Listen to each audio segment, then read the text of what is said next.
Thank you for that overview. I think a lot of what I'm going to say now is going to resonate and with what you've just mentioned in terms of the overview. So I'm just going to talk a little bit about the theoretical and the kind of conceptualization of child-sensitive social protection, and then focus on just discussing briefly 4 key issues in strengthening child-sensitive social protection in terms of building on existing systems, issues around affordability, issues around governance and administrative capacity, and also around policy processes and engagement. So in terms of the experiences that children face in terms of risk, vulnerability and deprivation, it's shaped by particular characteristics of childhood poverty and vulnerability, which might differ from adult and household poverty and vulnerability.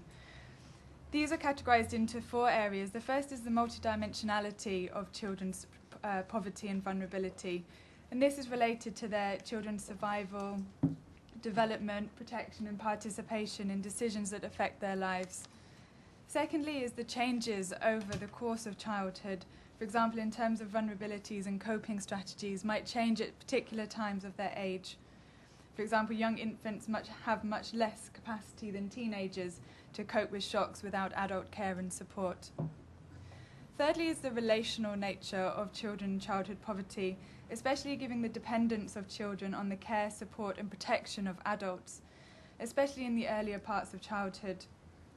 The individual vulnerabilities of childhood and children are especially compounded by the vulnerabilities and risks experienced by their caregivers as well, thinking around issues of gender inequality, ethnicity, geographic and spatial location.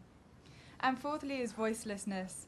Although marginalised groups often lack voice and opportunities for participating in society, voicelessness in childhood has a particular quality, especially owing to legal and cultural systems that reinforce their marginalisation. Social protection can be defined as a set of interventions for the poor which seek to address risk, vulnerability and chronic poverty.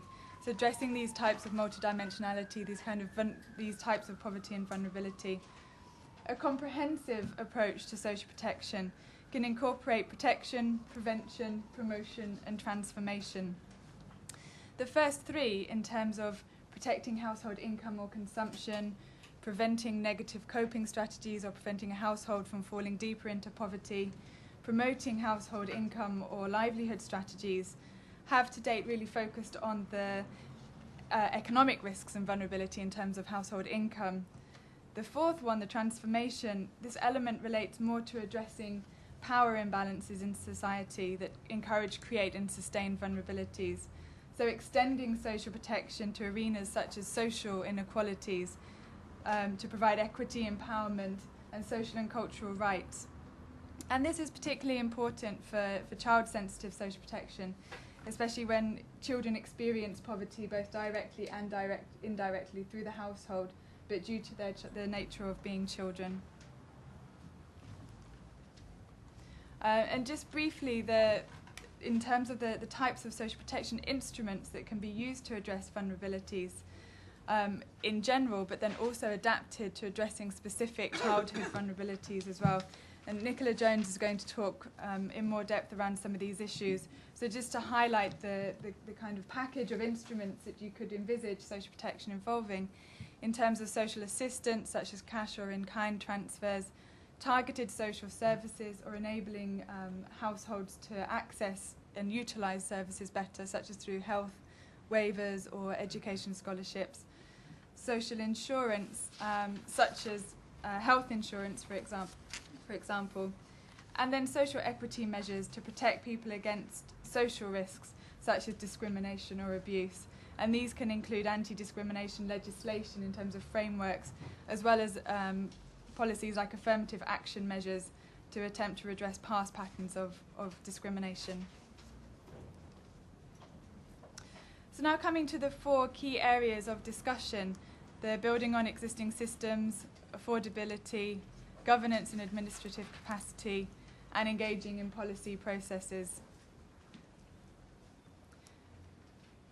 As was just previously mentioned, there are some existing social protection, social security, or informal social protection mechanisms in West and Central Africa. These include formal social security, which would be contributory pensions or welfare, but mainly these are for formal sector workers in the formal economy, and they mainly just cover the urban population. The second is informal safety nets, and as was mentioned, they are increasingly under pressure, but they do still provide, inter-household private transfers do still provide significant risk mitigation and reduction of poverty to households. Also, as was mentioned, a number of countries have developed social protection strategies within PRSPs. Some countries, including Ghana, Mali and Senegal, have also developed national social protection strategies. Given the diverse range of economic, social, political and environmental conditions in the region, it's not surprising that these different social protection policies and programs which are being designed relate to different types of risks and vulnerabilities. For example, in Ghana and Mali, they emphasize the importance of addressing social risks, such as social inclusion and exclusion and social marginalization. Senegal, for example, takes more of a life cycle approach to risk and vulnerability. And Ghana and Senegal focus on extending social protection to populations engaged in the informal economy. Other countries, such as Senegal, Mali and Ghana, have also focused on reducing health-related risks, including the risks associated with HIV and AIDS. To date, children have been mainly visible in the PRSPs and social protection strategies as part of a vulnerable group category, and it's clearly recognised that children face particularly devastating effects of poverty, especially in relation to healthcare and education. These programmes obviously form an important part of child-sensitive social protection agenda, but less well-developed areas are also potential avenues for social protection to address the child-specific risks which we were talking about before. For example, abuse and exploitation, to consider also the importance of intra-household decision-making, resource allocation and power relations. So going slightly further than the social services, but also integrating it as a comprehensive approach to addressing childhood poverty and vulnerability. Whilst these programs and strategies are being developed and are being thought about in the PRSPs, social protection programs have actually been characterised so far by weak, fragmented implementation, very low coverage, small coverage within the programs, and limited financing and limited budget allocation. There's also a number of actors, not only the government, but also international NGOs, national NGOs, also supporting and delivering social protection programs.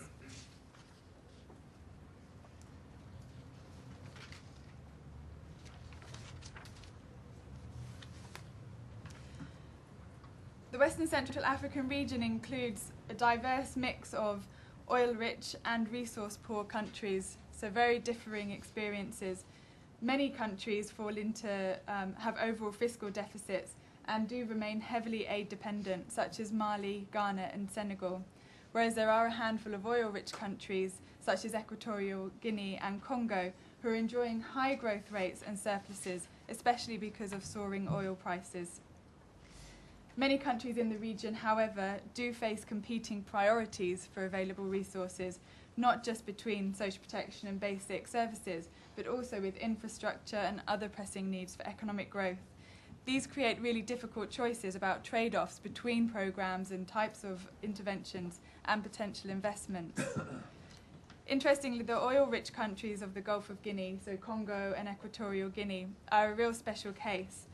On the surface, it seems that this surplus, the growth, that they have ample resources to finance additional investments in social protection. At the same time, however, these are the countries that have the lowest proportions of public spending on social services and social sectors, and the lowest measures of institutional quality. This really suggests that it's not just affordability which could be a barrier to the expansion of social protection.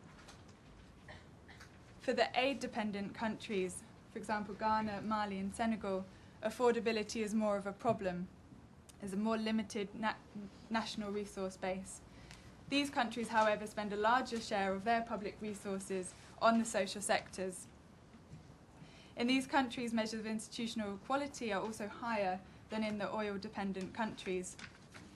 It may therefore be possible to generate sustainable fiscal space for more modest types of social protection programmes over a medium-term period, generated, for example, through increased revenues and some reallocation of expenditures, coupled with a more medium-term perspective and policy focus in the budget process. But the issues around affordability do really raise some questions about whether fiscal space is allocated to finance social protection is allocated in a sustainable way, and really it will also depend on domestic political institutional dynamics as much as the actual national resource base itself. Oh, sorry.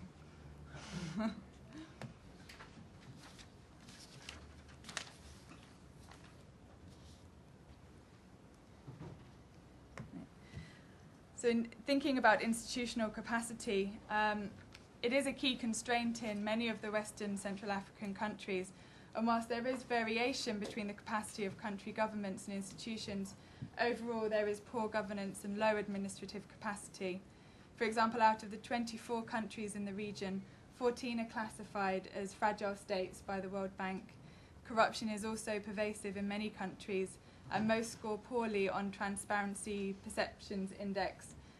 Out of 180 countries overall, all but 4 Western Central African countries are in the bottom 80, and 13 are in the bottom 40.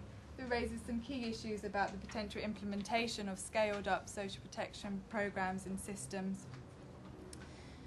Furthermore, the ministries often responsible for social protection are among the weakest, with low levels of funding and relatively little influence via the Ministries of Finance and Planning.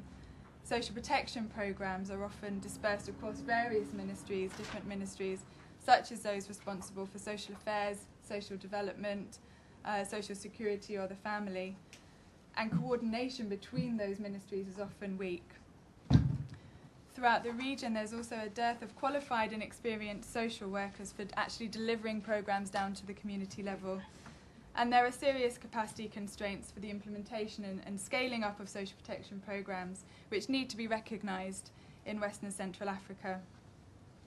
However, any social protection programme, therefore, which would be implemented, or systems which would be developed, would have to minimise the administrative burden by avoiding complex programme designs and eligibility processes, so making systems as simple as possible, at least in the short term. Furthermore, it's not really enough to design and roll out individual programmes without giving due attention to systemic capacity building, including, for example, clarification of organisational mandates for particular ministries or institutions, strengthening their coordinating mechanisms to achieve effective complementarity to address the multidimensionality of childhood poverty, and investments in management information and monitoring and evaluation systems, including the training, recruitment and motivation of staff workers, social workers and other necessary staff.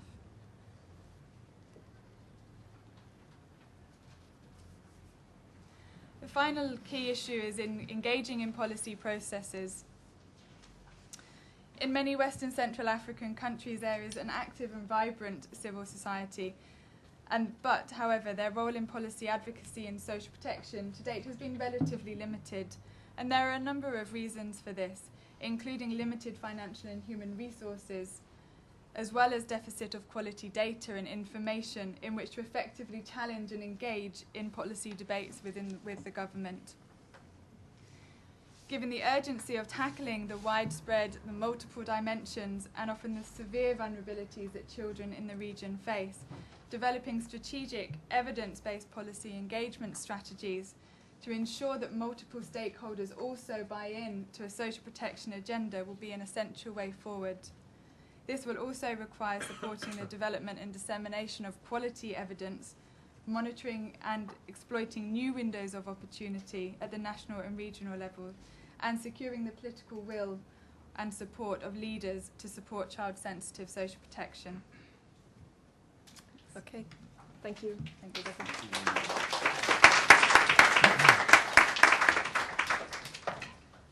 Okay, we're going to